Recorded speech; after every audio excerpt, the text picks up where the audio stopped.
Saudações, caros leitores! Estamos de volta com o segundo capítulo do livro Autoajuda, de Samuel Smails, intitulado Líderes Esforçados, Inventores e Produtores. Um dos traços mais marcantes do povo inglês é o espírito esforçado, proeminente e distinto em sua história, e hoje sua característica notória, como em qualquer outro período. É esse espírito presente na gente comum da Inglaterra que lançou as fundações e construiu a grandeza industrial do Império. O crescimento vigoroso na nação tem sido principalmente resultado da energia livre dos indivíduos e condicionado ao número de mãos e mentes empregadas ativamente. Ao longo do tempo, seja por agricultores, produtores de artigos de utilidade geral, inventores de máquinas e instrumentos, autores de livros e criadores de obras de arte. E, conquanto esse espírito de esforço ativo tenha sido o princípio vital da nação, ele foi também sua salvação e remédio, contrabalançando, de tempos em tempos, os efeitos das falhas em nossas leis e as imperfeições em nossa Constituição. A carreira laboriosa que a nação construiu mostrou-se também na melhor educação. Assim como a dedicação permanente ao trabalho é o treinamento mais saudável para qualquer pessoa, é também a melhor disciplina de um Estado. O esforço honroso trilha o mesmo caminho do dever, e a providência uniu firmemente os dois com a felicidade. Segundo o poeta, os deuses colocaram a labuta e o trabalho árduo no caminho que conduz aos campos elíseos. O certo é que não há, para o homem, pão mais doce do que aquele ganho com o próprio trabalho, seja físico ou mental. Pelo trabalho, a terra foi subjugada e o homem redimido do barbarismo. Sem ele, nenhum único passo na civilização foi dado. O trabalho não é apenas uma necessidade e um dever, é também uma bênção. Só o ocioso o sente como uma maldição. O dever do trabalho está inscrito nos músculos dos membros, no mecanismo da mão, nos nervos e nos lobos cerebrais. E o somatório dessa ação saudável resulta em satisfação e prazer. Na escola do trabalho, ensina-se a melhor sabedoria prática e, conforme veremos mais adiante, uma vida de labuta com as mãos não é incompatível com uma cultura mental elevada. Hugh Miller, melhor conhecedor do que ninguém das forças e fraquezas da condição de trabalho, afirmou que, pelo resultado de sua experiência, o trabalho, mesmo o mais difícil, é repleto de prazer e de material para o aprimoramento pessoal. Considerava o trabalho honesto o melhor dos professores e que a escola do trabalho árduo é a mais nobre das escolas, abaixo apenas da escola cristã, na qual se transmite a capacidade de ser útil. Aprende-se o espírito de independência e adquire-se o hábito do esforço perseverante. Inclusive, sua opinião era de que o treinamento do mecânico, pelo exercício a que suas faculdades de observação são submetidas, pelo trato diário com situações reais e práticas e a experiência íntima de vida que adquire, prepara o melhor para escolher seu caminho na vida e é mais favorável ao seu crescimento como homem, em termos enfáticos, do que o treinamento propiciado por qualquer outra condição. O elenco de grandes nomes que já citamos de passagem, de homens originários das massas das classes laboriosas que alcançaram distinção em vários setores da vida, como a ciência, o comércio, a literatura e a arte, mostra que, seja qual for o caso, as dificuldades impostas pela pobreza e pelo trabalho não são insuperáveis. No que concerne aos grandes mecanismos e invenções que tanto poder e riqueza conferiram à nação, é inquestionável que, em sua maior parte, somos devedores aos homens das classes mais humildes. Se pusermos de lado tudo o que fizeram nessa linha de ação em particular, verificamos que, De fato, muito pouco resta como realização de outros homens. Os inventores colocaram em ação algumas das maiores indústrias do mundo. A eles a sociedade deve muitos de seus principais itens imprescindíveis,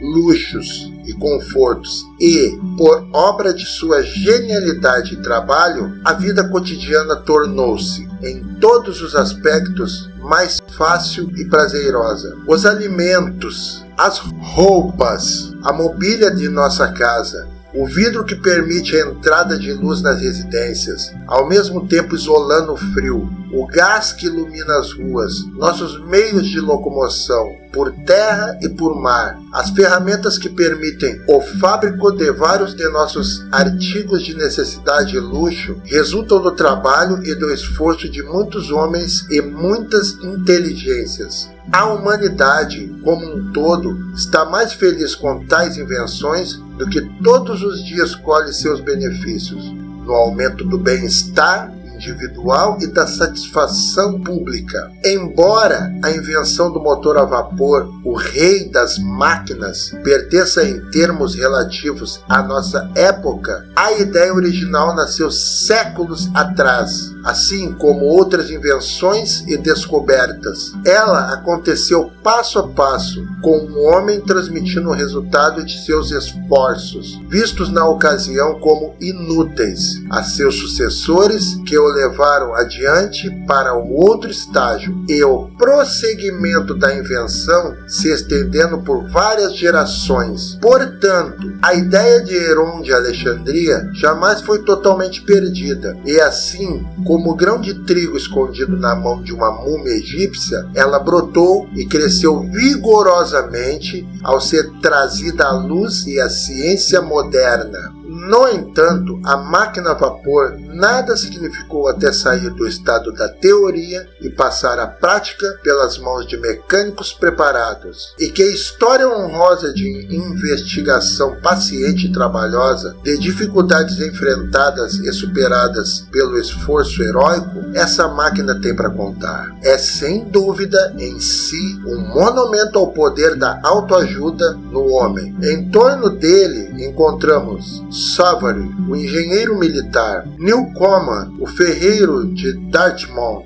Cowley, o vidraceiro, Potter, o maquinista, Smeaton, o engenheiro civil e, acima de todos, o laborioso, paciente e incansável James Watt, o fabricante de instrumentos matemáticos. Watt foi um dos homens mais esforçados e sua história de vida comprova, algo que a experiência confirma de forma cabal, que não é o homem possuidor de maior vigor e capacidade natural que alcança os maiores resultados, mas aquele que emprega suas energias com maior empenho e a habilidade desenvolvida com cuidadosa disciplina, ou seja, a habilidade resultante do trabalho, da dedicação e da experiência. Muitos homens de sua época possuíam mais conhecimento do que o Watt, mas nenhum trabalhou com tanto empenho para transformar tudo o que sabia em propósitos práticos úteis. Ele foi, acima de tudo, perseverante na busca dos fatos. Watt cultivava o hábito da atenção concentrada, do qual dependem todas as demais qualidades superiores do funcionamento mental.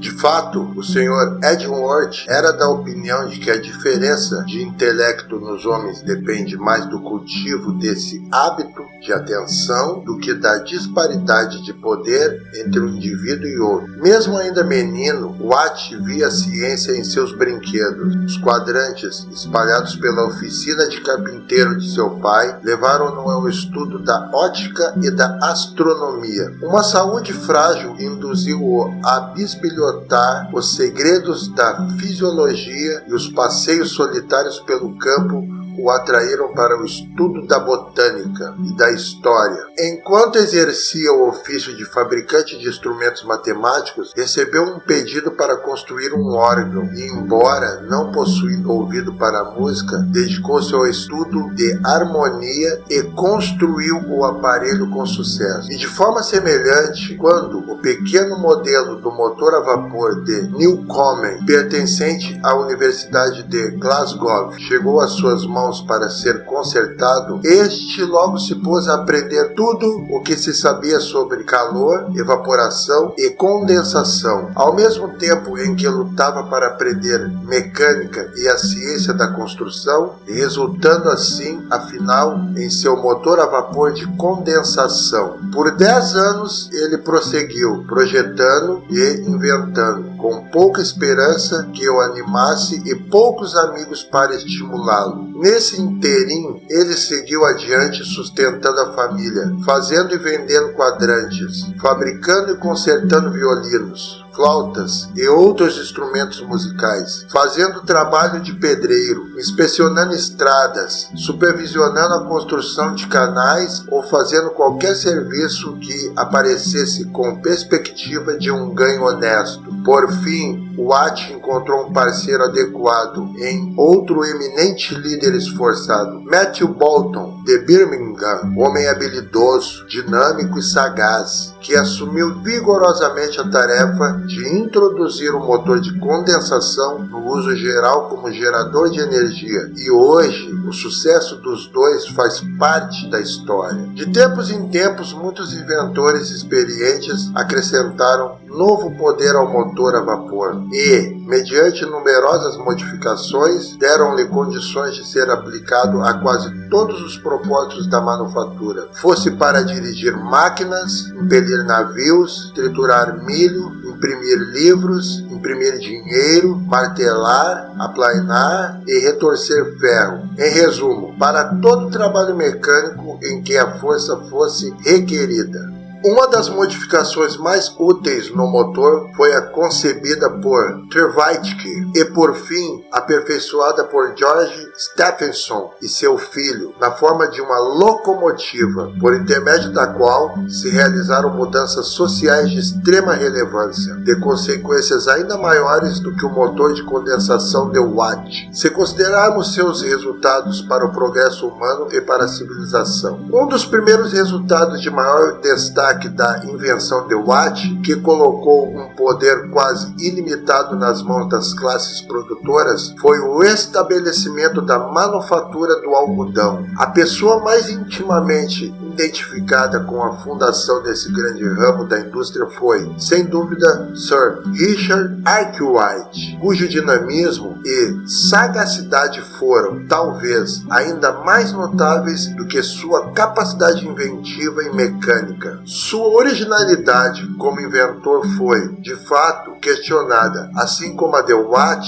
e a de Stephenson. É provável que Arkwright guardasse a mesma relação com a máquina de fiar algodão que a que Watt tinha com a máquina a vapor e Stephenson com a locomotiva. Ele juntou fios espalhados da inventividade que já existiam e teceu-os, segundo sua concepção, formando um tecido novo e original. Embora Lewis Poole, de Birmingham, tivesse patenteado a invenção da viação por cilindros 30 anos antes de Arkwright, as máquinas de Poole eram tão imperfeitas em seus detalhes que não funcionavam de forma rendável e a invenção foi praticamente um fracasso. Dizem que outro mecânico pouco conhecido, Thomas Higgs, fabricante de palhetas em Leigh, também é apontado como inventor do filatório movido a água e da máquina de fiar hidráulica, mas eles tão pouco foram bem-sucedidos. Quanto às demandas de esforço, parece impressionar os recursos dos inventores. A mesma ideia costuma estar pairando sobre muitas mentes.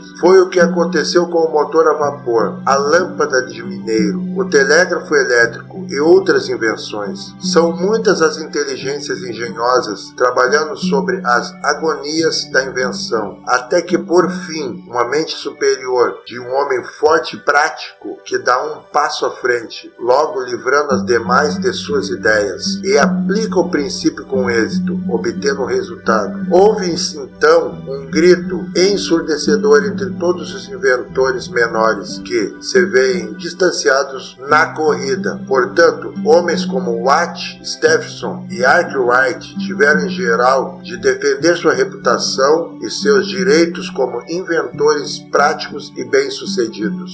Richard Arkwright, como a maioria de nossos grandes mecânicos, originou-se das massas. nasceu em Preston em 1732, de pais muito pobres, e era o caçula de 13 filhos. Jamais frequentara a escola, sendo sua única educação aquela que ele mesmo se ministrou, e só escrevia em último caso e com dificuldade. Quando menino, foi aprendiz de barbeiro e, depois de aprender o ofício, estabeleceu-se por conta própria em Boston, onde ocupava um porão em que um letreiro dizia: "Venha ao barbeiro subterrâneo. Ele faz a barba por 1 centavo." Os outros barbeiros viram seus clientes se afastarem e reduziram os preços ao padrão de Arkwright, quando ele, determinado a progredir com seu negócio, anunciou a decisão de fazer uma barba perfeita por meio centavo. Depois de alguns anos, ele abandonou o porão e tornou-se um negociante ambulante de cabelo. Naquele tempo, usavam-se perucas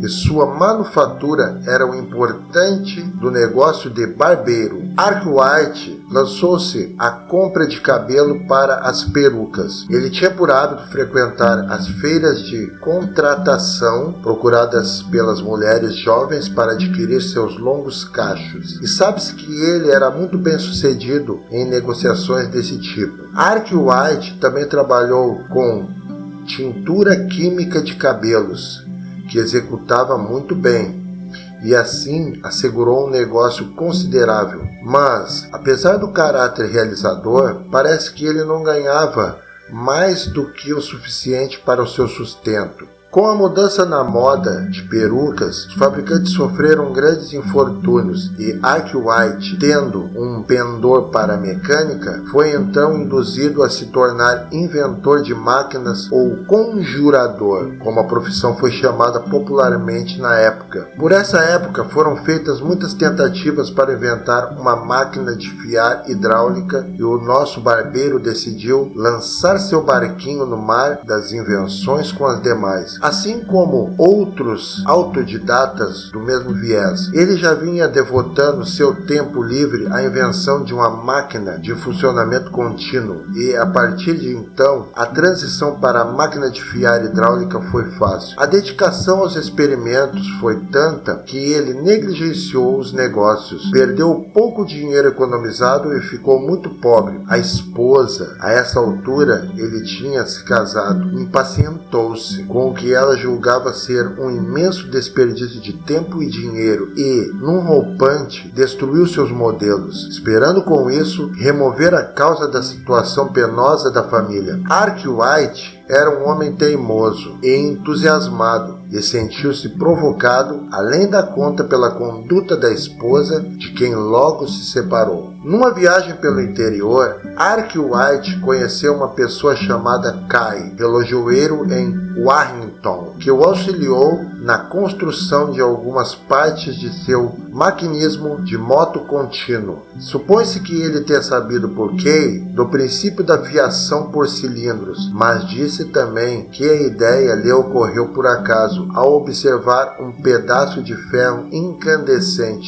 ser alongado ao passar entre 2 cilindros de ferro. Entretanto, seja como for, a ideia tomou conta de seus pensamentos imediatamente e ele prosseguiu, concebendo o processo pelo qual aquilo seria realizado, sem que Kay nada tivesse a comentar sobre o assunto, tendo abandonado o negócio de perucas. Arkwright se dedicou a aperfeiçoar sua máquina, cujo protótipo, construído por Kay, segundo suas instruções, ele instalou no salão da Free Grammar School de Preston. Como cidadão do município, ele votou na contestada eleição em que o general Burgoyne foi eleito, mas tamanha era sua pobreza e tão precário o estado de seus trajes que algumas pessoas fizeram uma arrecadação para levantar a quantia suficiente para vesti-lo de modo adequado ao local de votação. A exposição de sua máquina numa cidade onde a força trabalhadora vivia à custa do trabalho manual mostrou-se um experimento perigoso. A toda hora ouviam-se resmungos agourentos do lado de fora da sala de aula de Arkwright, lembrando-se da sina de Kay, atacado e obrigado a fugir de Lancashire por causa da invenção da lançadeira volante, e do pobre Hargreaves, cuja máquina de fiar hidráulica fora destroçada há bem pouco tempo por uma multidão em Blackburn. Agiu com sensatez, embalando seu modelo e transferindo-se para uma localidade menos perigosa. Dirigiu-se então para Nottingham, onde recorreu a alguns dos banqueiros locais em busca de ajuda financeira. Ali, os Sirs Wright concordaram em adiantar-lhe uma quantia sob a condição de dividirem com ele os lucros da invenção. A máquina, no entanto, não foi aperfeiçoada dentro do prazo previsto. Então os banqueiros recomendaram que Arkwright procurasse os Sirs Strutt e Need, aquele, o inventor e detentor da patente da máquina de tecer meias. De imediato,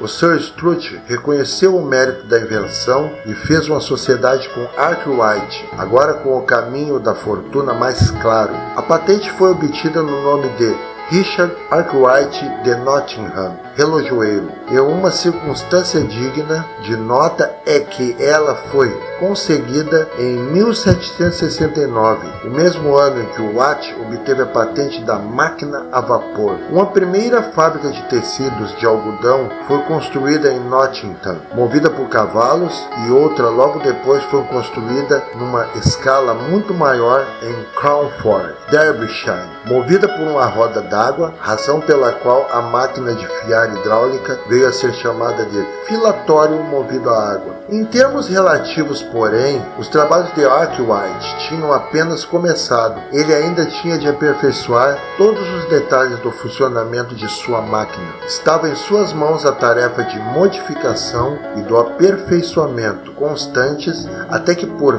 fim, o mecânico se tornasse prático e produtivo numa escala considerável. O sucesso, porém, só foi alcançado com um trabalho longo e paciente. Por alguns anos, na verdade, a especulação foi desanimadora e improdutiva, consumindo imensa quantia sem nenhum resultado.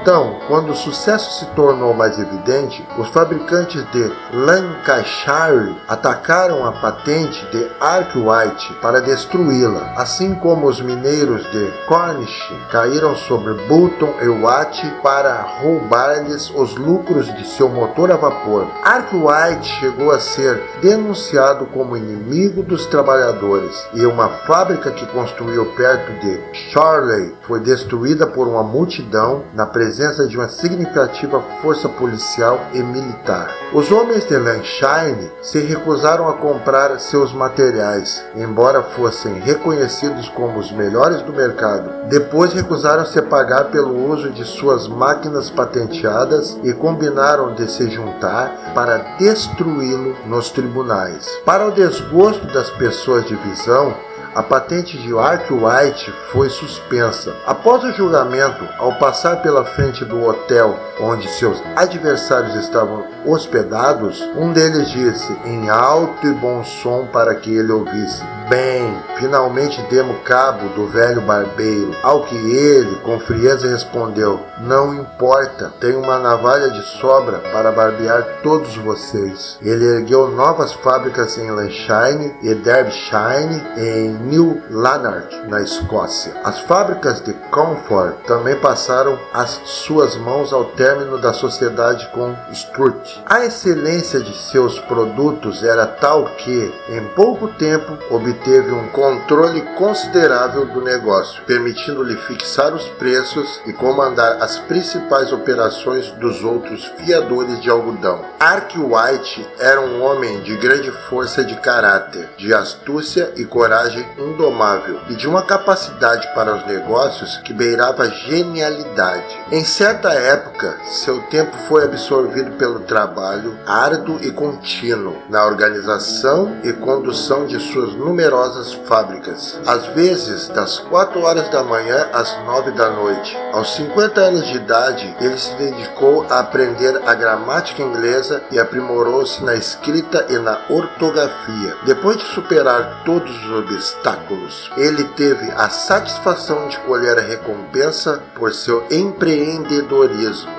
18 anos depois de construir a pequena máquina, seu conceito subiu tanto em Derbyshire que acabou sendo nomeado High Sheriff do condado. E logo depois, George III conferiu-lhe o título de cavaleiro. Arkwright faleceu em 1792 e, seja para o bem ou para o mal, ele foi o fundador do moderno sistema fabril inglês, um ramo de atividade que provou ser uma imensa e inquestionável fonte de riqueza para os indivíduos e para a nação. Todos os demais importantes segmentos de atividade na Grã-Bretanha mostraram exemplos semelhantes de homens de negócios dinâmicos, fonte de grande benefício para o entorno em que trabalhavam e para o crescimento do poder e da riqueza da comunidade como um todo. Dentre eles, é preciso citar os Struths e Belper, os Tennants de Glasgow, os Marshalls de Gotts, de Leeds, os Pills, Ashworths, Burleys, Feldens, Astons, Highwoods e Iworths de South Lancashire. Alguns de seus descendentes se tornaram pessoas destacadas na história política da Inglaterra, sendo os Pills os mais proeminentes. Por volta da metade do século passado, o fundador da família Pill foi um pequeno proprietário rural, estabelecido em Holly House Farm, perto de Blackburn, de onde se mudou, mais tarde, para uma casa em Fish Lane, naquela cidade. Com a avançada idade, Robert Pill viu uma família numerosa, de filhos e filhas, crescer ao seu redor. Entretanto, pela precariedade do solo nas vizinhanças de Blackburn, não lhe parecia haver ali uma perspectiva muito promissora em termos da atividade que exerciam. O lugar, porém, há muito abrigava uma manufatura doméstica, um tecido chamado cinzas de Blackburn,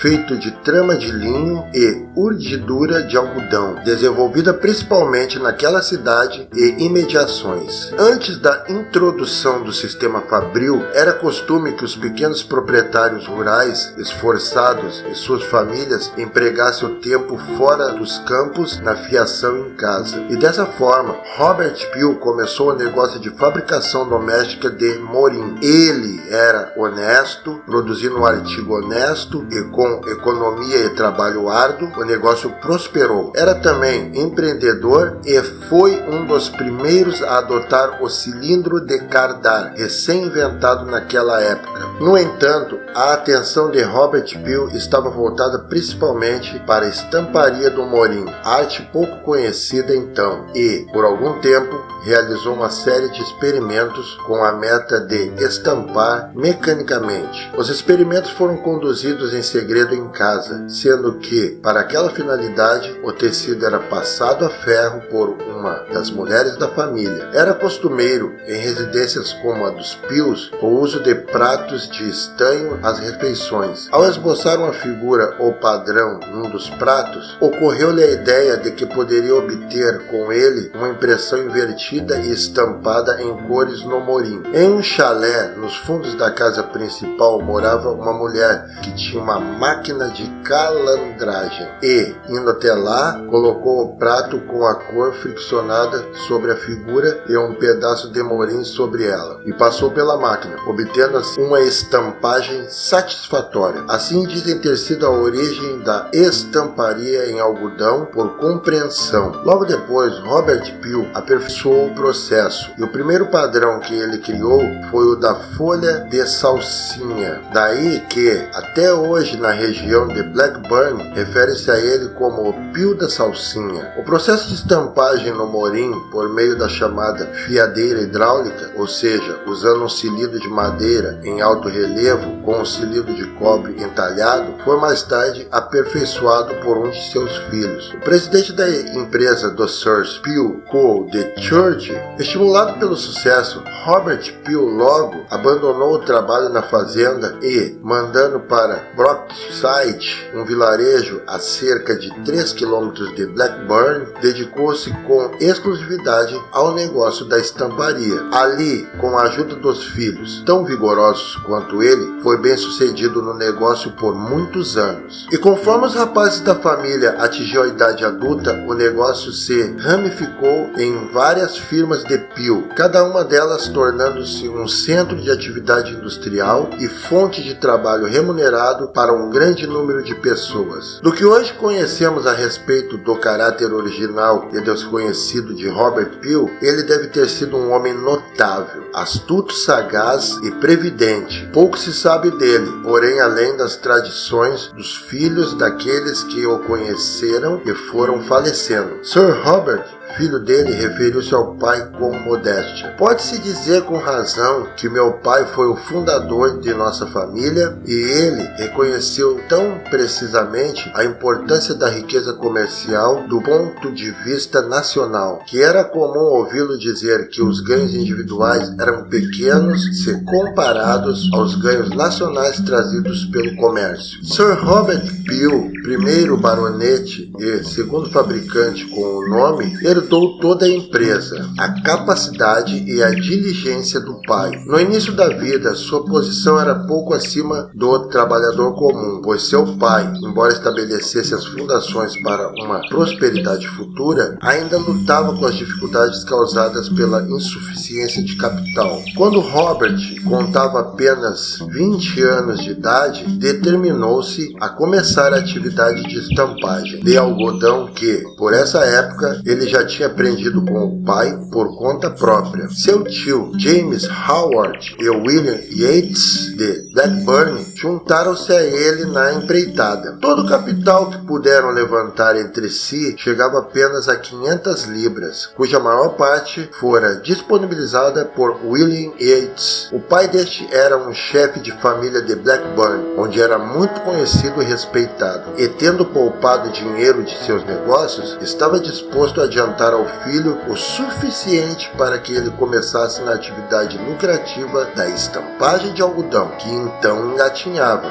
Robert Peel, embora apenas um jovem, trouxe um conhecimento prático ao negócio e comentava-se a seu respeito, e era verdade que ele tinha cabeça de velho sobre ombros jovens. Por uma quantia relativamente pequena, foi adquirido um moinho de milho arruinado, com os campos circundantes, perto da então insignificante cidade de Bury, onde por muito tempo os trabalhos continuaram, conhecidos como The Ground. Com a construção de alguns casebres de madeira, a firma iniciou a atividade de estampagem de algodão de forma muito simples em 1770, acrescentando a fiação de algodão alguns anos depois. É possível inferir o estilo frugal dos sócios pelo seguinte episódio no começo de sua carreira. William Yates, casado e com família constituída, começou um negócio de locação em pequena escala e, para ajudar Peel, que era solteiro, concordou que ele fosse seu inquilino. A quantia inicialmente paga por Peel pela comida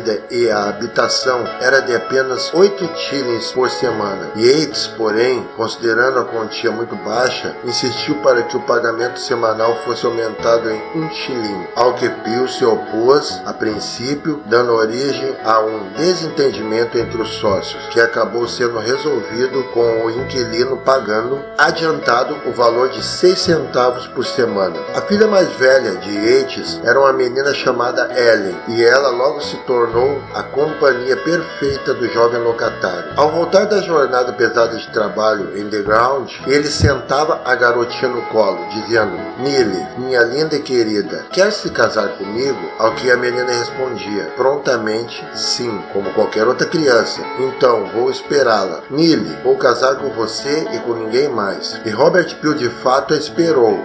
Ao tornar-se uma moça de grande beleza, a determinação dele ficou mais forte, e passados 10 anos de total dedicação aos negócios e de crescente prosperidade, Robert Peel casou-se com Ellen Yates quando ela completou 17 anos. E a linda menina, cujo inquilino de sua mãe e sócio de seu pai sentava sobre os joelhos, tornou-se a Sra. Peel e mais tarde Lady Peel, mãe do futuro primeiro-ministro da Inglaterra. Lady Peel era uma mulher bela e nobre, pronta para brilhantar qualquer situação na vida. Dona de rara inteligência, ela era, em qualquer emergência, a conselheira confiável e inspirada do marido. Depois do casamento, ela atuou por muitos anos como sua secretária, assumindo a principal parte da correspondência do negócio, já que o próprio Sir Peel escrevia muito mal e tinha uma letra quase inteligível. Ela faleceu em 1803, apenas 3 anos depois que o baronato crédito fora conferido ao marido. Dizia-se que a vida social de Londres, tão diferente do que ela estava habituada, tinha sido prejudicial à sua saúde e, mais tarde, o velho Sir Yates continuava a dizer: Sir Robert não tivesse transformado nossa Nili numa lady, talvez ela ainda estivesse viva. A carreira da Yates, Peel e Combe foi, do começo ao fim, de grande e ininterrupta prosperidade. Sir Robert Peel era o coração da empresa, de uma dedicação e vigor imensos, unidos a muita sagacidade prática e uma capacidade comercial de primeira linha, qualidades que em muitos dos primeiros fiadores eram precárias. Era um homem forte em termos físicos e mentais e incansável no trabalho. Em suma, ele foi para a estampagem de algodão o que Arkwright foi para a fiação do algodão, e seu êxito foi igualmente expressivo. A alta qualidade dos artigos produzidos pela empresa garantiu o domínio do mercado e a empresa tornou-se proeminente em Lancashire. Além de beneficiar Burr imensamente, a sociedade semeou obras extensas semelhantes nos arredores, em Irwell e em Rock.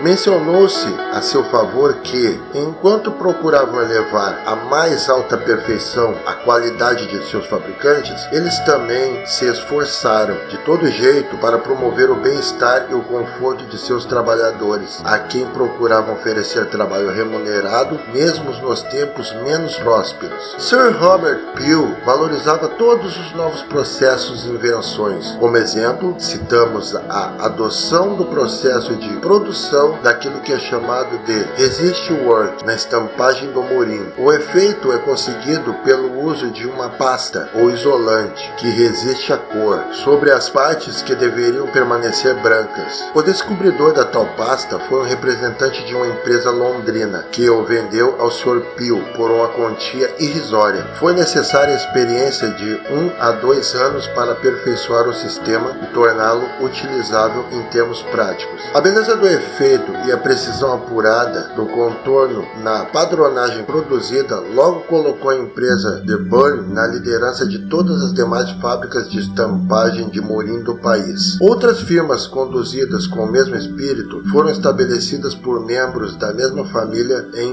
Burnley, Foxhill Bank e Atton, em Lancashire, em Sile Abbey, em Yorkshire e depois em Burton-on-Trent, em Staffordshire. Esses diversos estabelecimentos, enquanto traziam prosperidade a seus proprietários, serviram de exemplo para o comércio de algodão como um todo e treinaram muitos dos impressores e produtores mais bem-sucedidos de Lancashire. Dentre os precursores mais destacados e esforçados, o reverendo William Lee, inventor da máquina de tecer meia, e John Hatchcock, inventor da máquina de fazer filó, bobinete, são dignos de nota, como homens perseverantes e de grande habilidade mecânica. Foi mediante o trabalho deles que uma enorme quantidade de emprego remunerado foi oferecida à população ativa de Nottingham e os distritos adjacentes. Os registros preservados quanto às circunstâncias da invenção da máquina de tecer meias são muito confusos e contraditórios em vários aspectos. Embora não haja dúvida quanto ao nome do inventor, William Lee nasceu em Woodrow, uma aldeia a cerca de 11 km de Nottingham, por volta de 1563. De acordo com alguns relatos, ele herdou uma pequena propriedade, embora, segundo outros, ele tenha sido um estudioso pobre, tendo que enfrentar a pobreza desde o começo da vida. Ingressou como bolsista no Christ's College de Cambridge em maio de 1579 e, em seguida, passou para o St. John's, obtendo o bacharelado em 1582 ou 3. Acredita-se que tenha iniciado o mestrado em 1586, mas nesse ponto parece haver alguma confusão nos registros da universidade. É incorreta a afirmativa mais comum de que ele teria sido expulso por se casar, contrariando os estatutos, por ele jamais ter sido um membro da universidade e, portanto, não poderia ser prejudicado por essa decisão. A época em que Lee inventou a máquina de tecer meias, ele servia como pároco auxiliar em Calverton, perto de Nottingham, e alguns escritores alegam que a invenção teve por origem uma desilusão afetiva. Dizia-se que o pároco se apaixonara perdidamente por uma jovem da aldeia, que não correspondia às demonstrações de afeto dele quando a visitava. Ela se mostrava muito mais interessada em tricotar meias e ensinar seus alunos nesta arte do que nas investidas do admirador. Dizem que esse desprezo criou nele tal aversão ao tricô manual que ele se determinou a inventar uma máquina que superasse o trabalho manual e o tornasse uma ocupação sem ganhos. Por 3 anos, ele se dedicou à concretização da invenção, sacrificando tudo pela nova ideia, ante a perspectiva de sucesso. Ele abandonou o curato e dedicou-se à arte de tecer meias mecanicamente. Essa é a versão da história reportada por Hanson e confirmada por um velho tecelão de meias, falecido no Collins Hospital, em Nottingham, aos 92 anos, e que fora aprendiz na cidade durante o reinado da rainha Anne. O mesmo relato é dado por Dearne e Blackner como sendo a versão tradicional da região e, de certa forma, corroborada pelo brasão da London Company of Framework Kinetars, que consiste numa máquina de tecer meias sem a estrutura de madeira, com um clérigo de um lado e uma mulher de outro, como auxiliares. Quaisquer que tenham sido os fatos reais quanto à origem da invenção do tear de meias, não há como duvidar da genialidade demonstrada por esse inventor em termos de mecânica. Foi sem dúvida uma realização assombrosa que um pároco, habitante de uma aldeia remota, cuja vida fora na maior parte passada entre livros, pudesse idealizar uma máquina de movimentos tão delicados e complexos e, de imediato, fazer progredir a arte de tricotar do processo entediante e entrelaçar fios numa cadeia de laçadas por 3 agulhas nas mãos de uma mulher para o lindo e rápido processo de tecer pela máquina de tecer meias. Uma realização que quase pode ser reconhecida como inigualável na história das invenções mecânicas. O mérito de Lee foi ainda maior, já que as artes manuais estavam apenas iniciando e pouca atenção era dada à invenção de uma máquina para manufaturas. Ele se viu diante da necessidade de ter de improvisar peças para sua máquina da melhor maneira possível e de recorrer a diversos expedientes para superar as dificuldades da medida que surgiam. Suas ferramentas eram imperfeitas e os materiais imperfeitos, e ele não contava com trabalhadores qualificados para ajudá-lo. Segundo a tradição, a primeira estrutura que ele construiu tinha 12 bitolas, sem peso de chumbo e era quase inteiramente de madeira, sendo que as agulhas também ficavam presas a pedaços de madeira. Uma das principais dificuldades de Lee consistiu na formação do ponto, por falta de buracos nas agulhas. Essa dificuldade foi finalmente superada quando ele conseguiu fazer os buracos com uma lima triangular. Com o tempo, com as dificuldades sendo resolvidas uma após outra e depois de 3 anos de trabalho, a máquina estava suficientemente acabada para ser colocada em uso. O antigo pároco, cheio de entusiasmo por sua arte, começava agora a tecer meias na aldeia de Calverton e ali continuou trabalhando por vários anos, ensinando a seu irmão James e diversos de seus parentes. Depois de levar sua estrutura a um considerável grau de perfeição e desejoso de obter o patrocínio da rainha Elizabeth, cuja preferência por meias de seda era bem conhecida, Lee seguiu para Londres a fim de expor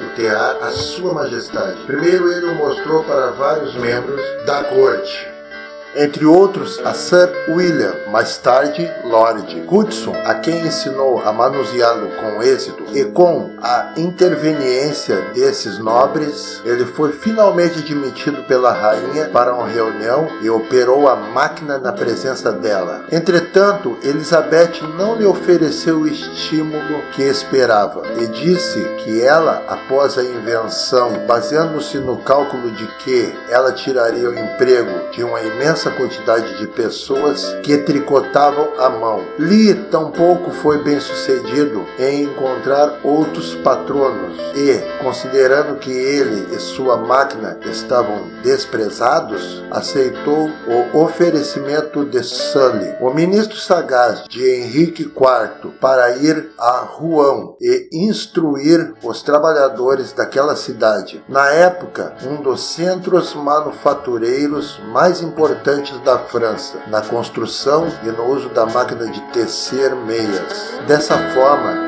Lee se transferiu com o irmão e 7 trabalhadores.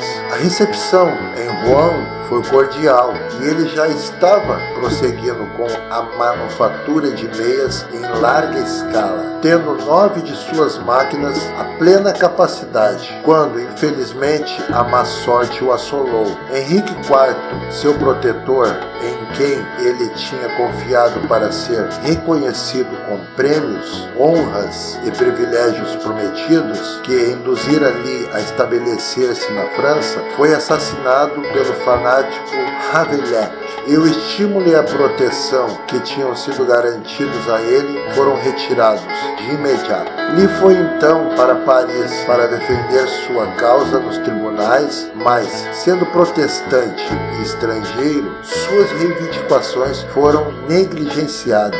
Arrasado pela vergonha e pela tristeza, o distinto inventor faleceu logo depois em Paris, em estado de pobreza e penúria extremas. O irmão de Lee conseguiu escapar da França com 7 dos trabalhadores, levando as máquinas, sendo que 2 ficaram para trás. De volta a Nottinghamshire, associou-se a um tal Ashington, moleiro de Taunton, que tinha aprendido a arte da máquina de tecer meias com seu inventor antes que ele deixasse a Inglaterra. Os dois, junto com os trabalhadores e suas máquinas, começaram a manufatura de meias em Taunton e levaram-na adiante com um sucesso considerável. O lugar tinha uma localização favorável ao negócio, já que as ovelhas que pastavam no distrito vizinho de Sherwood produziam o tipo de lã cuja fibra era mais longa. Dizem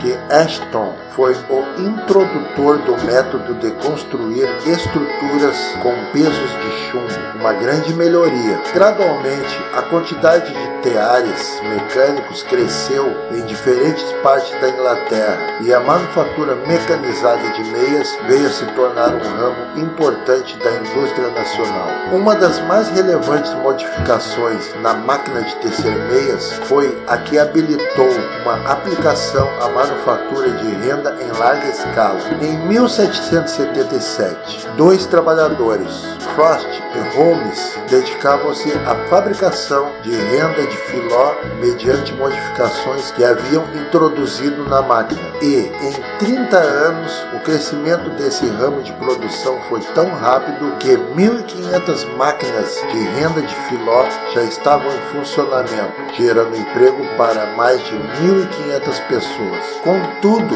devido à guerra, a mudança na moda e outras circunstâncias, a manufatura de renda de Nottingham rapidamente entrou em declínio e continuou em decadência até a máquina de bobinete ser inventada por John Hitchcock, ex-representante de Tiverton no parlamento, que resultou num imediato restabelecimento da manufatura sobre bases sólidas. John Hitchcock era filho de um pequeno fazendeiro em Duffield, Derbyshire, em 1783. Ele aprendeu a ler e escrever na escola do vilarejo, mas cedo foi retirado dali para ser aprendiz de um fabricante de estruturas para tear num vilarejo vizinho. O jovem logo aprendeu a manusear as ferramentas com destreza e adquiriu um conhecimento minucioso das peças e componentes da máquina de tecer meias, assim como a da máquina de urdidura. Nas horas vagas, ele estudava formas de introduzir melhoramentos nos mecanismos e seu amigo, o Sr. Beasley, afirma que, com apenas 16 anos, ele teve a ideia de criar uma máquina capaz de produzir rendas semelhante à francesa ou de bureaus, à época todas feitas à mão. A primeira melhoria que conseguiu introduzir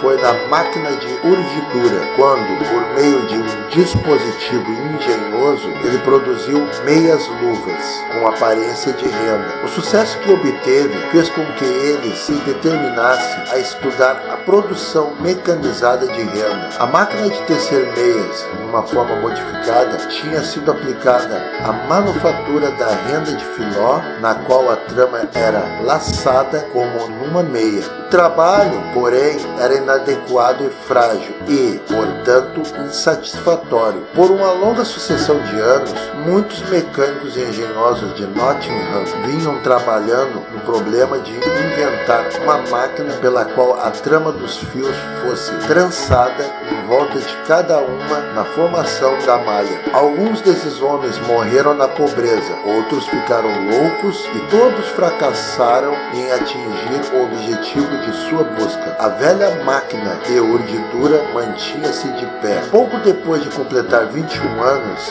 Hitchcock se casou e foi para Nottingham à procura de trabalho. Ali empregou-se como ferreiro e encarregado na instalação e manutenção de máquinas de meias e roupas de baixo e máquinas de urdidura. E ele também continuou pensando sobre o assunto que antes ocupava sua mente e trabalhou para engendrar a invenção de uma máquina de fazer renda em que os fios são torcidos e trançados. Primeiro ele estudou a arte de fazer renda de bureaus à mão, com o objetivo de fazer os mesmos movimentos com meios mecânicos. Foi uma tarefa longa e trabalhosa, exigindo-lhe grande perseverança e bastante esforço. Seu patrão, Elliot, descreveu-o na época como criativo, paciente, abnegado e taciturno, destemido em relação a fracassos e falhas, pródigo em recursos e expedientes e dono de elevado grau de confiança, em que sua dedicação aos princípios mecânicos acabaria sendo coroada de êxito.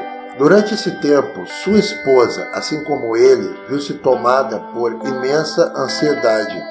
Ela sabia muito bem das lutas e das dificuldades do marido e chegou mesmo a sentir a pressão da pobreza sobre sua família. Enquanto ele trabalhava na invenção, era comum precisar deixar o trabalho de lado, o que significaria uma semana de salário. Anos mais tarde, com todas as dificuldades superadas com sucesso, a conversa entre marido e mulher, numa noite memorável de sábado, foi vividamente relembrada. "Bem, John", disse a mulher com ansiedade, encarando o marido. "Será que vai funcionar?" "Não, Anne", foi a resposta desanimada. "Tenho de desmontá-la toda de novo." Embora ele ainda conseguisse falar animado e esperançoso, a pobre esposa, não conseguindo mais conter seus sentimentos, sentou-se e chorou amargamente. No entanto, ela só precisou de algumas semanas a mais, porque o sucesso tão sofrido e totalmente merecido veio afinal. E John Hitchcock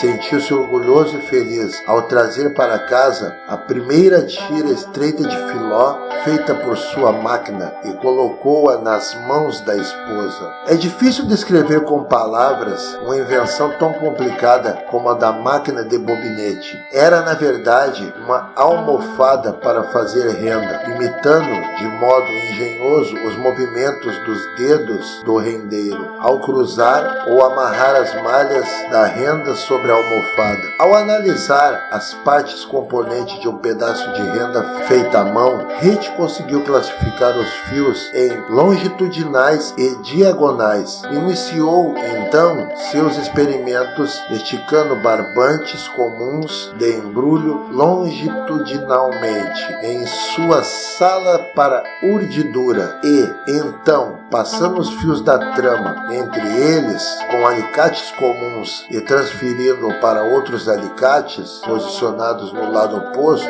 Em seguida, depois de movê-los lateralmente e torcer, os fios eram puxados por entre os fios contíguos seguintes. As malhas sendo então amarradas da mesma forma como se estivessem numa almofada do trabalho manual. Em seguida, ele teve de conceber um mecanismo que realizasse todos esses belos e delicados movimentos. E isso lhe custou um bom esforço físico e mental. Muito tempo depois, ele afirmou: a dificuldade em si de fazer com que os fios diagonais torcessem no espaço determinado era tão grande que, se fosse para fazê-lo agora, eu talvez nem tentasse. Seu próximo passo foi providenciar discos metálicos finos, a serem usados como biuros para conduzir o fio para frente e para trás através da urdidura. Esses discos, dispostos em estruturas de fileiras,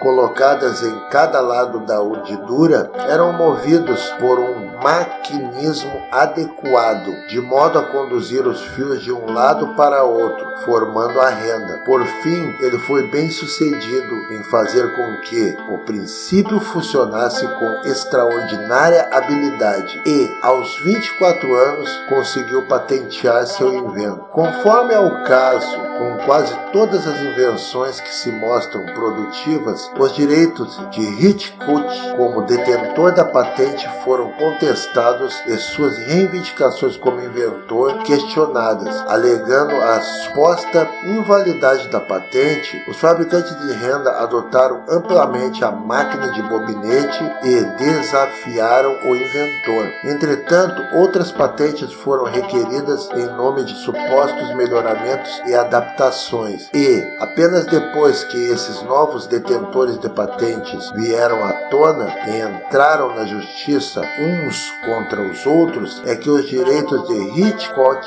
foram estabelecidos. Um fabricante de renda entrou com uma ação em juízo contra outro, alegando infração de sua patente, e o júri sentenciou o réu, com a anuência do juiz, argumentando que ambas as máquinas em questão infringiam a patente de Hitchcock. Foi na ocasião desse julgamento, Boville contra Murray, que Sir John Copley, mais tarde Lord Lidshurst, contratado para cuidar da defesa dos interesses do Sir Hitchcock, aprendeu a manejar a máquina de bobinete para poder dominar os detalhes da invenção. Ao ler a súmula do caso, ele confessou não entender bem os méritos do caso, mas que, como lhe parecia ser de grande relevância, oferecia-se para ir ao interior e estudar a máquina até que compreendesse o seu funcionamento. A partir de então, disse ele, eu o defenderei com o máximo de minha habilidade. Dessa forma, tomou o trem noturno e foi até Nottingham preparar seu caso como talvez nenhum outro advogado tivesse feito antes. Na manhã seguinte, o hábil advogado colocou-se diante de um tear de renda e dali não saiu até que tivesse produzido um pedaço de filó com as próprias mãos e entendido perfeitamente o princípio assim como os detalhes da máquina. Quando o caso foi a julgamento, o hábil advogado teve condições de fazer o modelo funcionar sobre a mesa com tamanha facilidade e destreza e de explicar a natureza precisa da invenção com tamanha clareza que assombrou o juiz, o júri e os espectadores. Sem dúvida, a autoconsciência e o domínio plenos com que lidou com o caso influenciaram a decisão do tribunal. Terminando o julgamento, Hitchcock, após uma investigação, descobriu cerca de 600 máquinas em funcionamento de acordo com sua patente e passou a recolher royalties de seus donos, o que significou uma enorme quantia. No entanto, os lucros auferidos pelo fabricante de renda eram muito altos e o uso das máquinas rapidamente se ampliou. Enquanto o preço do artigo foi reduzido de 5 libras a jarda quadrada para cerca de 5 centavos ao longo de 25 anos, durante o mesmo tempo, o retorno médio anual do comércio de renda foi de pelo menos 4 milhões de libras, gerando trabalho remunerado para cerca de 150 mil pessoas. Voltemos à história pessoal de Hitchcock. Em 1809, ele se estabelecera como fabricante de renda em Loughborough, em Leicestershire. Ali, por muitos anos, ele levou adiante um negócio próspero, empregando grande quantidade de operários, com salários variando entre 5 e 10 libras por semana. Apesar do grande aumento de mãos empregadas no fábrico de rendas, graças à introdução das novas máquinas, começaram a circular rumores entre a classe de trabalhadores de que elas estariam substituindo a mão de obra, e uma conspiração maciça se formou com o intuito de destruí-las onde quer que fossem encontradas. Em 1811 surgiram rusgas entre os patrões e os homens envolvidos com o negócio de meias e renda no sudoeste de Nottinghamshire e nas partes adjacentes de Derbyshire e Leicestershire, que resultaram na reunião de uma multidão em Sutton, em Ashfield, que, em plena luz do dia, destruiu as máquinas dos fabricantes de meias e de renda. Alguns dos líderes do movimento foram presos e punidos, e os descontentes advertidos. Mesmo assim, porém, a destruição das máquinas continuou secretamente, onde quer que surgisse uma oportunidade. Elas eram de uma construção tão delicada que um simples golpe de martelo as inutilizava. E como a manufatura, em sua maioria, era distribuída em prédios separados, muitas vezes em residências particulares distantes das cidades, as oportunidades para a destruição eram bastante facilitadas. Na vizinhança de Nottingham, onde estava o foco da turbulência, os destruidores de máquinas se organizavam em grupos regulares, realizando reuniões à noite para traçar seus planos. Talvez para inspirar confiança, anunciaram que estavam sob o comando de um líder chamado Ned Ludd, ou General Ludd, e daí a distinção dada a eles de Luditas. Sob essa organização, a destruição das máquinas foi levada adiante com grande vigor durante o inverno de 1811, causando grande aflição e desempregando uma grande quantidade de trabalhadores. Nesse interim, os proprietários das máquinas trataram de retirá-las dos vilarejos e prédios isolados no interior e colocaram-nas em depósitos na cidade, onde estariam mais protegidos. Os luditas pareciam estimulados pela leniência das sentenças pronunciadas a seus aliados, devidamente presos e julgados. Logo depois, o ímpeto se renovou e rapidamente se estendeu para os distritos manufatureiros do norte e do centro do país. A organização tornou-se mais secreta e um juramento deveria ser prestado pelos membros, submetendo-os à obediência das ordens dadas pelos chefes da confederação. A traição aos seus desígnios seria sentenciada com a morte. Todas as máquinas estavam fadadas por eles à destruição, fossem empregadas no fábrico de tecido, morim ou renda, e teve início um reinado de terror que durou 10 anos. Em Yorkshire e Lancashire, as fábricas sofreram ataques pesados de desordeiros armados e, em muitos casos, foram destruídas ou queimadas. Daí tornar-se necessários que fossem protegidas por soldados e vigilância concentrada. Os patrões em si estavam fadados a morrer, sendo vários deles assaltados e outros assassinados. Por fim, a lei passou a ser vigorosamente aplicada e muitos dos luditas desencaminhados foram presos, alguns executados e, depois de anos de comoção à custa desta causa, os destruidores de máquinas foram finalmente vencidos. Dentre os inúmeros fabricantes cujas instalações foram atacadas pelos luditas estava o próprio inventor da máquina de bobinete. No verão de 1816, numa luminosa manhã de sol, um grupo de desordeiros entraram em sua fábrica em Loughborough com tochas e a incendiaram, destruindo 37 máquinas de renda e mais de 10 mil libras de patrimônio. 10 dos assaltantes foram presos por crime doloso e 8 deles foram executados. Hitchcock entrou com um pedido de indenização e foi negado.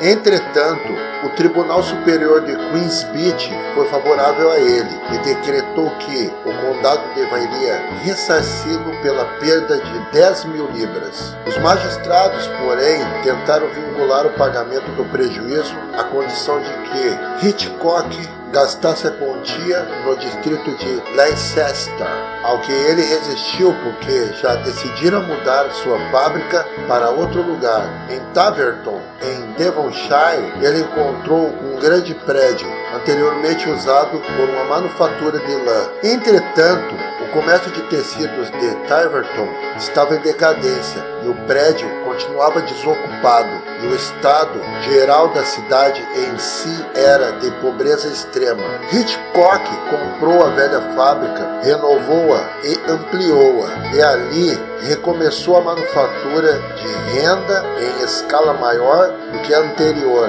mantendo cerca de 300 máquinas em plena capacidade e empregando grande número de artesãos com bons salários. Ele não só continuou com a fabricação de renda, mas com outros ramos de negócios ligados a ela: linha de costura, fiação de seda, fabricação de redes e acabamentos. Ele também estabeleceu em Tiverton uma fundição e fábricas para manufatura de ferramentas para agricultura, que foram de grande conveniência para o distrito. Ele acalentava a ideia de que a força do vapor pudesse ser empregada na execução de todo o trabalho penoso da vida e trabalhou por muito tempo na invenção do arado a vapor. Em 1832, não só concluir a invenção, como foi capaz de requerer sua patente. E o arado a vapor de Hitchcock, embora tenha sido superado pelo de Fowler, foi considerada a melhor máquina do tipo inventada até aquele momento.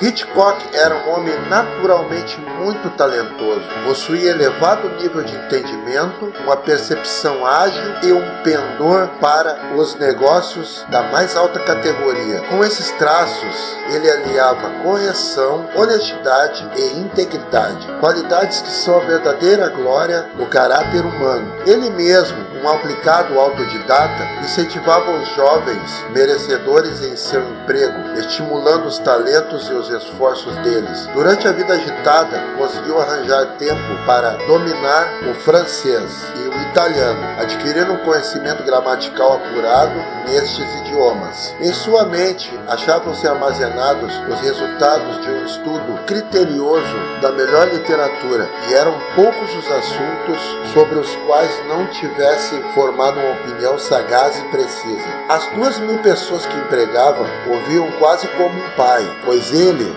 lhes oferecia conforto e aprimoramento. A prosperidade não o corrompeu, como faz com tantos, nem fechou seu coração às reivindicações dos pobres e lutadores, que sempre contavam com sua compreensão e auxílio. De modo a prover educação aos filhos de seus operários, construiu escolas para elas a um custo de cerca de 6.000 libras. Ele também era um homem leve e de uma alegria sem par, requisitado por homens de todas as classes e muito querido e admirado pelos que o conheciam melhor. Em 1831, os eleitores de Tiverton, cidade merecedora de grandes benefícios de Hitchcock, escolheram-no para representá-los no parlamento, do qual foi membro por quase 30 anos. Durante grande parte desse tempo, ele teve Lord Palmerston como colega, e o nobre Lord, em mais de uma ocasião pública, expressou sua alta consideração pelo venerável amigo.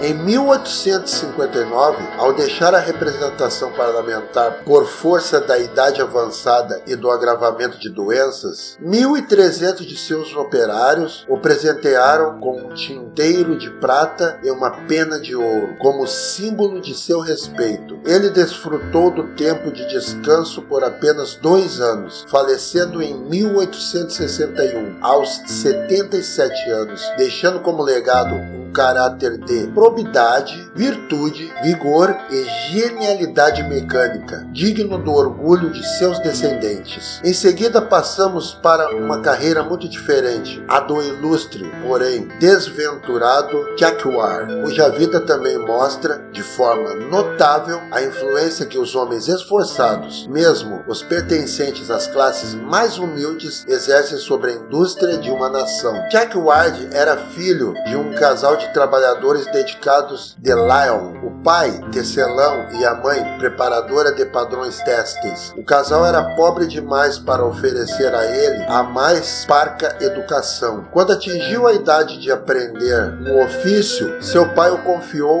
a um encadernador, um velho funcionário encarregado da contabilidade do patrão. Deu algumas lições de matemática a Jack Ward. Ele rapidamente manifestou um pendor notável por mecânica, e algumas de suas maquinações surpreenderam bastante o velho contador, que aconselhou o pai de Jack Ward a direcioná-lo para outro ofício em que aquela habilidade específica tivesse melhores perspectivas do que na encadernação. Assim, ele foi feito aprendiz de um cuteleiro, mas era tão maltratado pelo patrão que logo depois deixou o emprego, arranjando uma colocação com um fundidor de tipos. Com a morte dos pais, Jack Ward viu-se, de certa forma, obrigado a assumir os 2 teares de seu pai e levar adiante a atividade de tecelão. Ele logo tratou de aperfeiçoar os teares e envolveu-se tanto com suas invenções que, em pouco tempo, viu-se sem recursos. Vendeu então os teares para pagar as dívidas e, ao mesmo tempo, assumiu o encargo de sustentar a esposa. Jack Ward ficou ainda mais pobre e, para satisfazer os credores, vendeu sua casa. Tentou em vão encontrar um emprego, já que o tomavam como um desocupado, envolvido apenas com seus sonhos de inventor. Por fim, ele conseguiu emprego como fabricante de linhas em Brice, para onde foi, deixando a mulher em Lyon, levando uma vida precária, dedicada à confecção de chapéus de palha. Pouco saberemos sobre Jack Ward pelos anos seguintes, mas no intervalo, ele parece ter alcançado êxito em aprimorar seu tear para melhorar a manufatura de tecidos estampados. Em 1790, ele lançou sua invenção para selecionar os fios torcidos, que, quando acrescentada ao tear, substituiu o serviço de um assistente. A adoção dessa máquina foi lenta, porém constante, e 10 anos depois de sua introdução, havia 4.000 delas funcionando em Lyon. As atividades de Jack Ward foram drasticamente interrompidas pela Revolução e, em 1792, vamos encontrá-lo lutando nas camadas inferiores dos voluntários lioneses contra o exército da Convenção, sob o comando de Dubois-Crancet. A cidade foi tomada e Jack Ward fugiu. Filiando-se ao exército de Reno, no qual chegou a patente de sargento, ele poderia ter continuado como soldado, mas com a morte do filho, abatido por um tiro ao seu lado, ele desertou e voltou para Lyon para reunir-se à esposa. Encontrou-a num sótão, ainda ocupada com a antiga atividade, confeccionando chapéus de palha. Enquanto vivia na clandestinidade com ela, suas ideias retornaram às invenções que tanto o haviam ocupado nos anos anteriores, mas que ele não tinha agora condições de levá-las adiante. Entretanto, Jack Ward sentiu a necessidade de sair do esconderijo e procurar um emprego. Ele o conseguiu como um fabricante inteligente e, então, trabalhava durante o dia e inventava à noite. Ele achava que seus teares ainda precisavam de muitos aprimoramentos em padronagem e, por acaso, certo dia mencionou o assunto ao patrão, lamentando-se dos meios restritos de que dispunha para realizar suas ideias. Felizmente, o patrão reconheceu o valor de suas sugestões e, com uma generosidade elogiável, colocou à sua disposição uma quantia para que realizasse os aprimoramentos propostos nas horas livres. Em 3 meses, Jack White tinha inventado um tear para substituir o trabalho penoso e cansativo por uma ação mecânica. O tear foi exposto na Exposição da Indústria Nacional em Paris, em 1801, e ganhou a medalha de bronze. Mais tarde, Jack White foi honrado com uma visita a Lyon do ministro Carnot, que queria cumprimentá-lo pessoalmente pelo sucesso da invenção. No ano seguinte, a Sociedade de Artes de Londres ofereceu um prêmio pela invenção de uma máquina para a manufatura de rede de pesca e rede de proteção para navios. Jack White soube da notícia e, quando um dia caminhava pelo campo como era de hábito, pôs-se a pensar sobre o assunto e concebeu o plano de uma máquina para aquela finalidade. O feito de Jack White chegou aos ouvidos do prefeito do departamento da região e ele foi chamado à presença do alto funcionário e, com base em sua explicação sobre o funcionamento da máquina, encaminhou-se um relatório sobre o assunto ao imperador. O inventor foi então convocado para ir a Paris com sua máquina e trouxe-a à presença do imperador, que o recebeu com a consideração que sua genialidade merecia. A entrevista se estendeu por 2 horas, durante as quais Jack White, sentindo-se muito à vontade com a afabilidade demonstrada pelo imperador, explicou-lhe os melhoramentos que se propunha fazer nos teares para tecer padronagens. O resultado foi que alguns espaços do Conservatoire des Arts et Metiers foram cedidos a ele. Ali, ele podia fazer uso da oficina durante sua estada e recebeu ainda um subsídio adequado para que pudesse se manter. Instalado no conservatório, Jack White dedicou-se a complementar os detalhes de seu tear aprimorado. Ali, ele contou com a vantagem de poder examinar minuciosamente os diversos mecanismos sofisticados pertencentes àquele grande tesouro da genialidade humana. Dentre as máquinas que mais lhe atraíram a atenção e que acabou por colocá-lo na trilha de sua descoberta,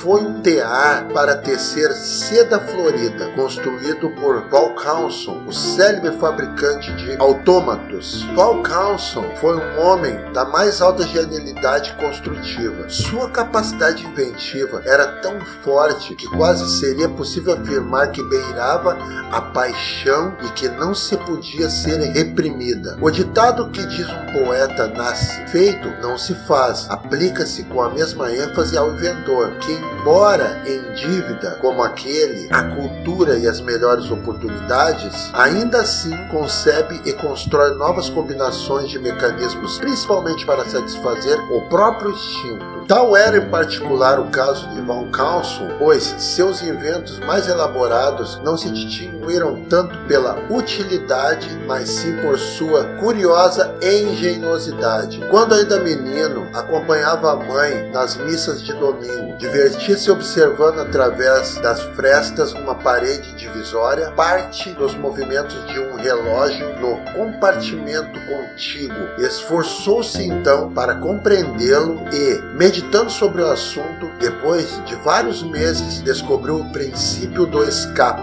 A partir daquele momento, a invenção mecânica apossou-se dele por completo. Com ferramentas rudimentares criadas por ele, construiu um relógio de madeira que marcava as horas com admirável precisão, enquanto confeccionou para uma capela em miniatura imagens de anjos que batiam as asas e sacerdotes realizando gestuais eclesiásticos. Na intenção de executar alguns outros autômatos que concebera, dedicou-se ao estudo de anatomia, música e mecânica, que o ocupou por vários anos. A visão do tocador de flauta no jardim dos Tuileries o inspirou a inventar uma imagem semelhante que tocasse e, depois de muitos anos de estudo e trabalho, embora enfrentando uma doença, ele conseguiu realizar seu objetivo. Em seguida, ele construiu um tocador de flageolet, pequena flauta de madeira tipo de flautim, e depois um pato, a mais engenhosa de suas invenções. Ele nadava, picava, bebia e grasnava como um pato de verdade. Depois inventou uma víbora, usada na tragédia Cleópatra, que sibilava e se lançava sobre o peito da atriz. Contudo, Von Carlson não se limitou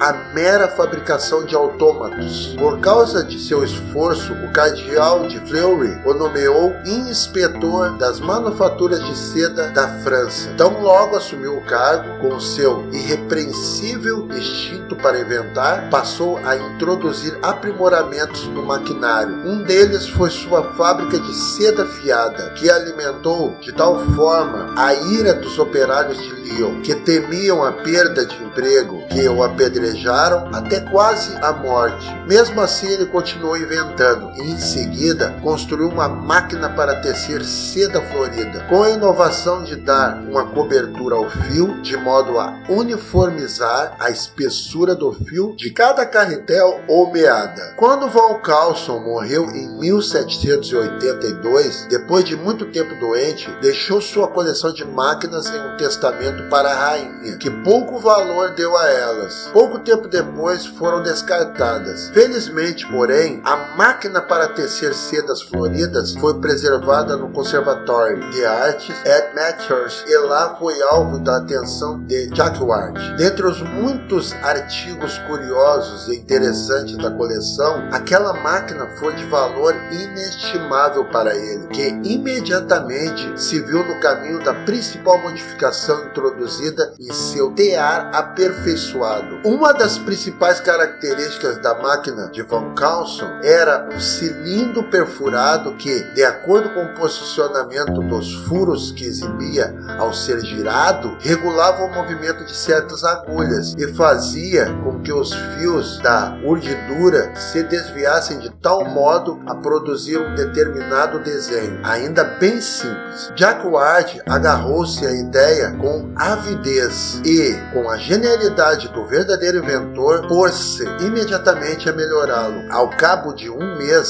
seu tear mecânico estava pronto. Ao cilindro de Von Carlson, ele acrescentou um pedaço contínuo de papelão com uma série de perfurações, pelas quais os fios da urdidura eram apresentados ao tecelão, enquanto outro mecanismo indicava ao trabalhador a cor da lançadeira que deveria acionar. Dessa maneira, o auxiliar e o preparador dos padrões testes foram ambos, de imediato, substituídos. Como primeiro uso de seu novo tear, Jacquard teceu vários metros de tecidos refinados que presenteou a imperatriz Josefina. Napoleão ficou muito satisfeito com o resultado dos esforços do inventor e ordenou que os melhores artífices construíssem um certo número de teares, tendo o de Jacquard como modelo, e os forneceram a ele. Depois disso, ele regressou a Lyon. Ali, ele viveu o destino muito comum dos inventores. Ele foi considerado como um inimigo por seus concidadãos e tratado por eles da mesma forma como Cay, Hargreaves e Arkwright tinham sido em Lancashire. Os trabalhadores viam o novo tear como fatal para o seu ofício e temiam que ele lhes privasse do pão de cada dia. Houve uma reunião tumultuada no Place des Terreux, quando foi determinada a destruição das máquinas, o que foi impedido pelas forças armadas. Mas Jacquard foi condenado e uma imagem sua foi enforcada. O Concílio de Sprud-Rubens, Conselho dos Homens de Bem, esforçou-se em vão para conter a agitação e acabaram eles mesmos sendo denunciados. Por fim, levados pelo impulso popular, os Sprudhammers, cuja maioria tinha sido de trabalhadores e simpatizava com a classe, carregaram um dos teares de Jacquard para fora e o destruíram em praça pública. As revoltas prosseguiram, sendo que numa delas, Jacquard foi arrastado ao longo do cais por uma multidão enfurecida que pretendia afogá-lo, mas ele foi resgatado. No entanto,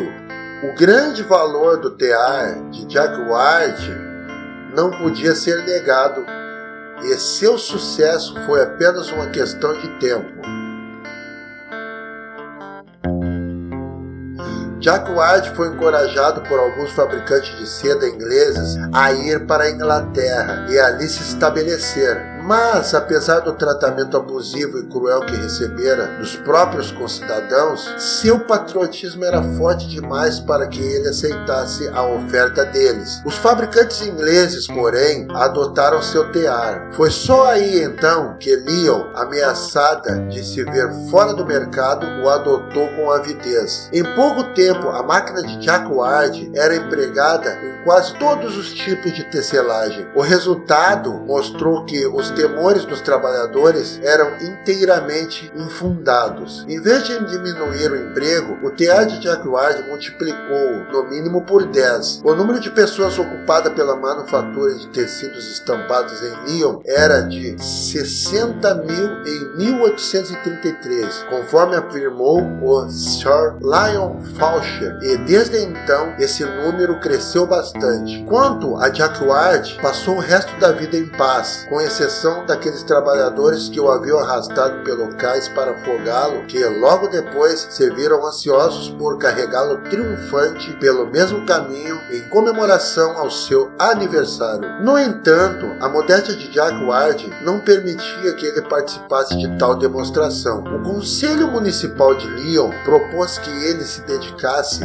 ao aprimoramento da máquina em benefício da indústria local, ao que Jack Ward acedeu mediante o pagamento de uma pensão modesta, fixada por ele mesmo. Sendo assim, depois de aperfeiçoar a invenção, ele se aposentou aos 60 anos para viver o final de seus dias em Orleans, terra de seu pai. Foi ali que ele foi condecorado com a medalha da Legião de Honra e também onde faleceu e foi sepultado em 1834. Em sua memória foi erguida uma estátua, mas os parentes permaneceram na pobreza, e 20 anos depois de sua morte, suas duas sobrinhas tiveram de vender por algumas centenas de francos a medalha de ouro oferecida ao tio por Luís XVIII. Conforme as palavras de um escritor francês, essa foi a gratidão demonstrada pelos interesses manufatureiros de Lyon ao homem a quem deve uma parte tão grande do seu esplendor. Seria fácil entender a lista de inventores mártires e citar os nomes de outros homens igualmente distintos que, sem nenhum retorno ou vantagem pessoal, contribuíram para o progresso industrial da época, já que por muitas vezes acontece de a genialidade plantar a árvore para a estupidez colher os frutos. Mas por ora, vamos nos limitar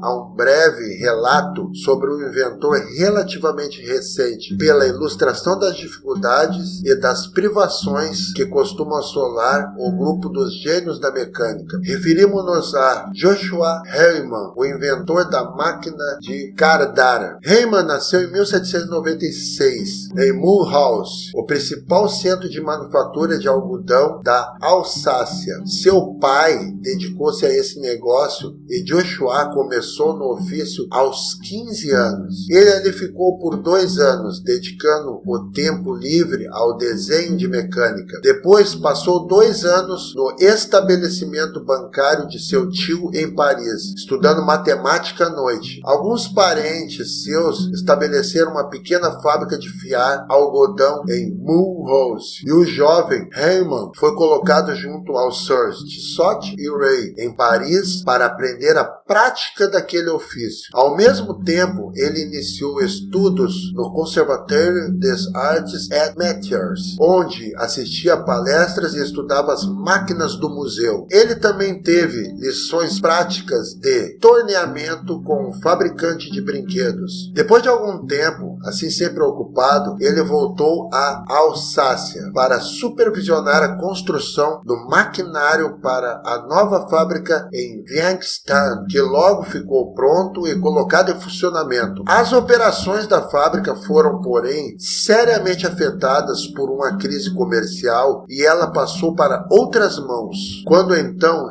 Heyman voltou para sua família em Mulhouse. Nesse interim, ele passara muitas de suas horas vagas com invenções, mas especificamente ligadas à fiação de algodão e ao preparo da fibra para a fiação. Uma das suas primeiras criações foi uma máquina de bordar, que empregava 20 agulhas trabalhando simultaneamente, e ele conseguiu atingir seu objetivo depois de uns 6 meses de trabalho. Por essa invenção, que exibiu na exposição de 1834, ele recebeu uma medalha de ouro e foi condecorado com a medalha da Legião de Honra. Outras invenções logo se sucederam: um tear aprimorado, uma máquina para medir e dobrar tecidos, um aperfeiçoamento das estruturas de Robin and Fly dos fiandeiros ingleses e uma máquina de enrolamento de trama, com vários melhoramentos no maquinário para o preparo, fiação e tecelagem de seda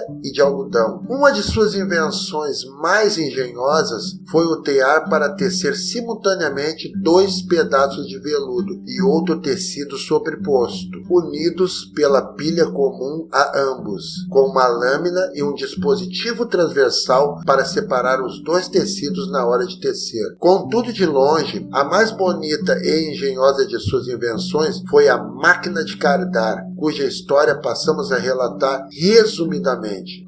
Por alguns anos, Hellman se dedicara com afinco ao estudo da invenção de uma máquina para pentear algodão de fibra longa, já que a máquina de cardar comum se mostrava ineficaz no preparo da matéria-prima para a fiação, especialmente os tipos mais finos de fio, além de causar um desperdício considerável. Para evitar essas imperfeições, os fiadores de algodão da Alsácia ofereceram um prêmio de 5.000 francos por uma máquina de cardar aprimorada, e Heyman, de imediato, lançou-se à competição pelo prêmio. Ele não se sentia estimulado pelo desejo de ganhar, já que era relativamente rico, tendo adquirido uma fortuna considerável de sua esposa. Ele costumava dizer que ninguém será capaz de grandes realizações se ficar sempre se perguntando quanto ganharei com isso.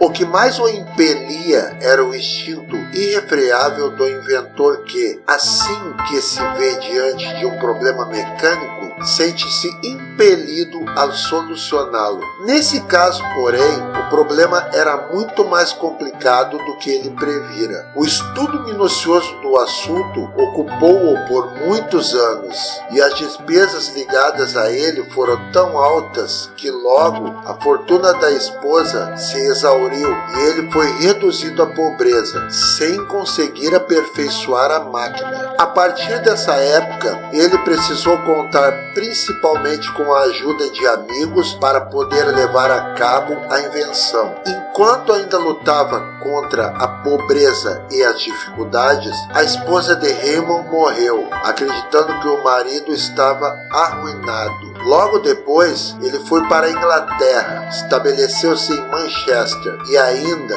trabalhando em sua máquina, Raymond conseguiu que os famosos fabricantes da máquina Sharp, Robert & Company, produzissem um modelo, mas ainda assim não o fez funcionar a contento e, por fim, chegou à beira do desespero. Voltou à França para visitar a família, ainda tomado por sua ideia, que agora se tornara uma total obsessão. Certa noite, sentado junto à lareira, meditando sobre o duro destino dos inventores e as agruras porque muitas vezes suas famílias tinham de passar, viu-se quase que inconscientemente observando as filhas penteando os longos cabelos, passando-os pelos dedos em toda a sua extensão. Pensamento repentino lhe ocorreu: se conseguisse imitar o processo de pentear com uma máquina os fios mais longos e forçar para trás os mais curtos por meio da inversão da ação do pente, talvez servisse para tirá-lo de seu impasse. Vale lembrar que esse episódio da vida de Raymond motivou o belo quadro de Alfred Elnoy, membro da Royal Academy, exposto na Royal Academy Exhibition em 1862. Com aquela ideia em mente, ele seguiu em frente, introduziu o aparentemente simples, porém muito complexo processo de cardagem mecânica e depois de muita labuta conseguiu aperfeiçoar sua invenção. A beleza única do processo só pode ser reconhecida pelos que testemunharam a máquina em funcionamento. Quanto à similaridade de seus movimentos com aqueles de pentear o cabelo que inspiraram a invenção, logo fica aparente. A máquina foi descrita como agindo com quase a mesma delicadeza do toque dos dedos humanos. Ela carda a mecha de algodão em ambas as extremidades, coloca as fibras em perfeito